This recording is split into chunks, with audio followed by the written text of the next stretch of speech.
Allez, on s'intéresse à présent donc au limogeage il y a 48 heures de l'ex-directeur des renseignements militaires.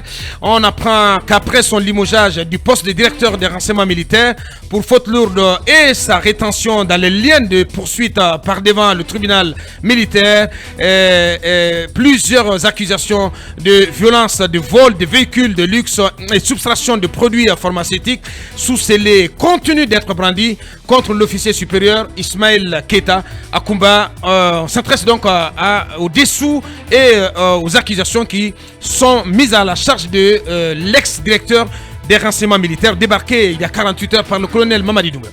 Oui, Aboubakar, plusieurs témoignages font état de plusieurs accusations contre M. Ismaël Keita. Qui a été limogé de son poste de directeur du renseignement militaire. D'abord, sur ce véhicule, l'information est confirmée que il a reçu ce véhicule sur insistance, parce que ce n'était pas lui qui avait saisi le véhicule au départ. Sur insistance, il a reçu ce véhicule et les services qui avaient saisi ce véhicule ont tout fait pour qu'il restitue le véhicule au propriétaire qui est Sanoussi Dabo et ex-DG de la SOGEB. Ex-DG de la SOGEB. Et finalement, ils se sont rendus compte que, après plusieurs enquêtes, que le véhicule a été affecté à un jeune élève du nom de Mourinho Koulibaly qui étudie à Sainte-Marie. À Sainte-Marie. Et qui serait le fils, selon nos informations, d'un haut placé du CNRD. Un haut placé du CNRD. Alors, cela a été un constat embarrassant pour certains services de l'État qui ont procédé à cette saisie-là. Alors, parce que si tu permets, ce qu'on apprend, c'est que ce véhicule aurait été racheté par réformé. Et la valeur vénale payée par M. Sanoussi Dabo sur accord du conseil d'administration de la SOGEB. Donc c'est un véhicule qui lui appartenait, qu'il avait renvoyé ou qu'il avait envoyé dans son village natal, à Kouroukoro, et c'est de là que le véhicule a été transporté vers Conakry, comme vous l'avez dit, une autre carte grise établie au nom de ce jeune élève qui étudie du côté de Sainte-Marie. Oui, alors on accusait M. Sanoussi d'avoir certainement dans ses coffres une valeur de 10 milliards de francs guinéens, alors que ce n'était qu'un projet qui avait été identifié pour la communauté, qui avait été financé sous Alpha Condé, et on prend le montant de ce projet-là, on dit non, que l'autre a cet argent-là dans son coffre, donc il faudra le mettre aux arrêts. Passons. L'État guinéen a décidé d'engager une lutte farouche contre la prolifération des produits pharmaceutiques prohibés. Et l'État a décidé d'arrêter plusieurs importateurs et de saisir plusieurs importations. Si vous vous rappelez, une fois, je m'étais demandé ici, est-ce que les conteneurs se trouvaient toujours de là où on les avait déposés? Alors, plusieurs témoignages font état que certains complices de M. Keita sont déjà devant les tribunaux, notamment la CRIEF, et qu'il est supposé que M. Keita reprenait certains de ces produits-là pour en revendre, en restituer à certaines qui offraient des valeurs assez importantes. Sur cette question, nous avons voulu parler avec M. Keita, ce qui n'a pas été possible, d'autant plus qu'il s'est un peu barricadé. Maintenant, rappelez-vous l'engagement de la gendarmerie pour la lutte contre ces produits-là. Rappelez-vous l'engagement même de la présidence de la République et de l'armée pour la lutte contre ces produits prohibés nocifs à la santé humaine. Alors, il s'est dit qu'il a dû faire des deals avec plusieurs commerçants et que cela se trouve déjà en instruction ou devant certains services de l'État. Il s'est dit aussi, un autre témoignage dit que l'une de ses dernières victimes a été quelqu'un de l'Abbé, un certain Kouyaté, qui était très d'accord avec Alpha Condé et à qui Alpha avait aidé à trouver des véhicules pour ses propres activités économiques au niveau de l'Abbé.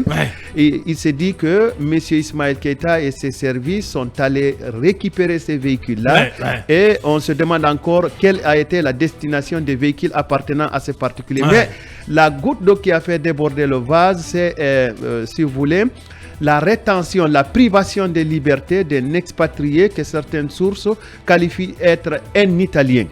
Il l'aurait arrêté, il l'aurait fait subir certaines atrocités et que cela a été véhiculé au niveau de certaines chancelleries et au niveau de certaines structures de décision gouvernementale.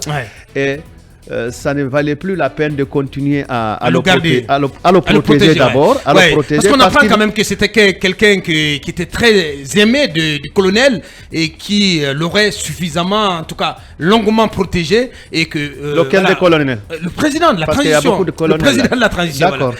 Selon les informations qui me sont parvenues. Bien sûr. Alors, parce qu'on a parlé avec beaucoup de sources qui estiment que sa révocation n'avait que trop tardé. Oui, il y a longtemps, il est derrière. Absolument. Il est derrière les services au visa de toutes les d'investigation. casseroles que l'homme traînerait. Voilà, parce qu'on met tout cela au conditionnel. Parce que sur la question des véhicules, on a eu tellement de témoignages comme quoi il serait celui donc, qui aurait récupéré tous les véhicules ou l'essentiel des véhicules qui étaient détenus par d'anciens dignitaires ou d'anciens au cadre de l'État sous Alpha Condé, aussi bien donc, de l'administration que de l'ex-parti au pouvoir. C'est assez compliqué. Et on continue à s'interroger sur la destination de ces véhicules. Ouais.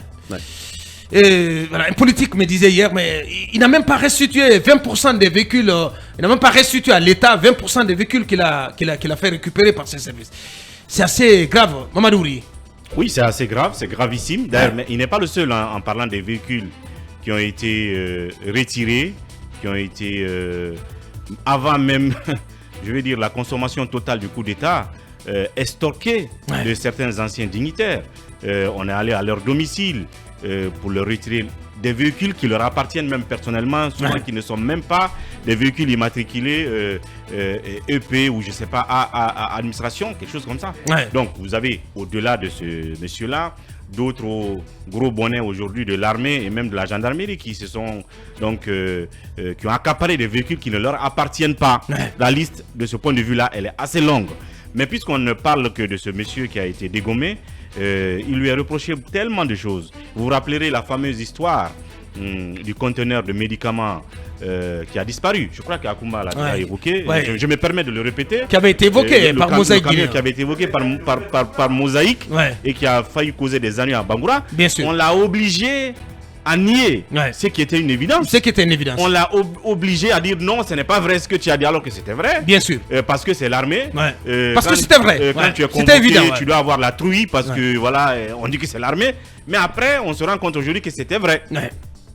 Et ces sources-là... Il avait même fallu, Mamadouri, l'implication de la HAC pour, en tout cas, régler cette affaire. Et ça parle de tramadol. Bien sûr. Et donc, qui parle de tramadol, parle de plusieurs milliards, parle de plusieurs centaines de milliers d'euros. Voyez-vous. Donc, si on met plusieurs camions au compte de quelqu'un, voyez-vous, c'est assez lourd.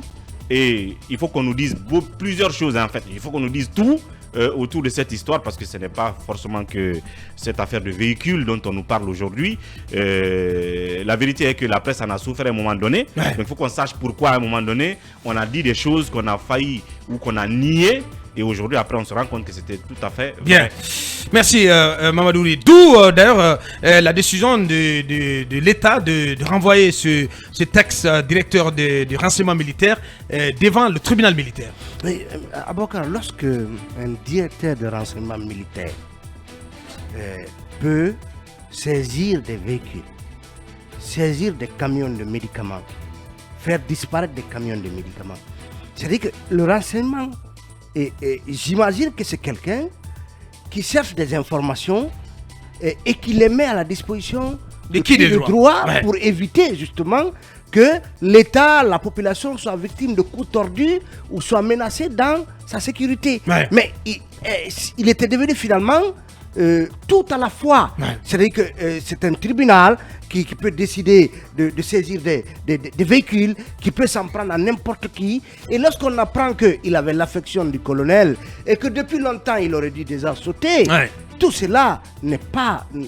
Tout cela est quand même frustrant qu'on ait pu garder un tel monsieur et qui faisait plus de l'affairisme qu'il ne faisait son travail de renseignement. C'est assez dommageable pour l'image de la transition. Donc il fallait, de toute façon, il était temps de mettre fin à ces escobarderies.